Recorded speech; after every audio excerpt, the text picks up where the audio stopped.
We're going to go over the changes in patch 0.3.4. Some of these changes were available before in the beta branch, but some of them are new entirely. One of the changes is that the pawn shop now has functionality, and this is to the south of the motel. In here you can talk to Mick, and you can sell your old equipment to him. He'll send you an offer, and then you can play a mini game to try to counteroffer him. You can continually counteroffer him, and if your counteroffer fails enough times, then he gets angry and tries to attack you. As long as you don't let the meter go all the way up though, he won't attack you. You also can't deal with him for the rest of the day if you make the meter go all the way up. The store blueballs boutique next to Ray's real estate also got functionality. This is to the southeast of the motel, down here on the map, and to the east of the car wash. In here you can buy stuff from Herbert. He sells wall furniture, wall art, watches, and chains, which go in accessory slots you previously did not have accessories for. And he sells some alcohols that currently don't have a function, but are intended to have function in the future. Of all these items, I'm not sure which ones were not available in the beta branch before, but I know the golden toilet is one of them, so this is a completely new item.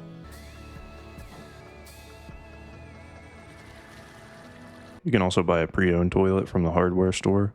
This is also completely new.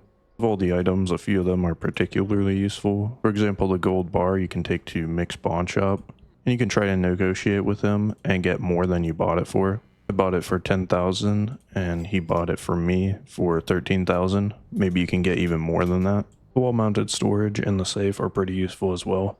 The safe also has 8 storage spaces, just like the large storage rack, but you can place it in a 2x2 area instead of a 4 long area. So it technically takes the same amount of space, but has different dimensions, so you can use it for space efficiency in certain scenarios. And you can assign employees to this just like a normal storage rack. And you can put the wall-mounted shelves on the walls to add storage to existing structures and save space. Seems like the wall-mounted storages can only be used for personal storage space and not for employees. That's all for content additions, but there are some other changes as well. For example, you can stack 20 jars now instead of 10, which is a nice quality of life improvement. Another change is that if you do a meetup with a supplier, you'll be able to see the name of the supplier you're meeting up with on the map, where the supplier meeting icon is. Time skips apply to supplier meetups now. So say your supplier meetup is for 6 hours. If you sleep for 6 hours, then the supplier meetup will be over. That wasn't the case before.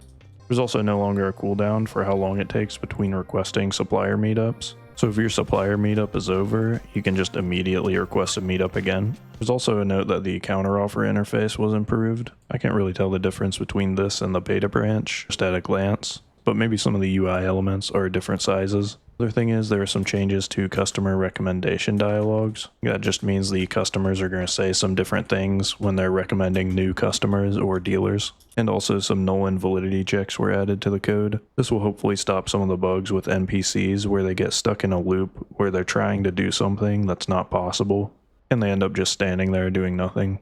Then finally there are a few bug fixes. Fix the bug where if you try to order a delivery, sometimes the drop downs will overlap and you won't be able to actually see what's on the drop down. So this drop down could go behind other elements of the UI and you wouldn't be able to see, or you would have to guess where you're trying to click. There are also 2 fixes for multiplayer. One of the fixes was the player list not clearing when you exited to the menu, and the other fix was people who weren't hosting the session sometimes wouldn't get time checks. Like for example, your weekly ATM deposit limit wouldn't be refreshed at the end of the week. So that's no longer an issue. And the last fix was that item slot filters could be bypassed by swapping items. I don't personally know how this was used, but maybe it would be something like if you have your character menu open, you swap your equipped item to something that shouldn't go in a clothing slot, and then you drag and drop it into the clothing slot. Then you're able to put it in one of your clothing slots. So it probably fixed exploits using some system similar to that.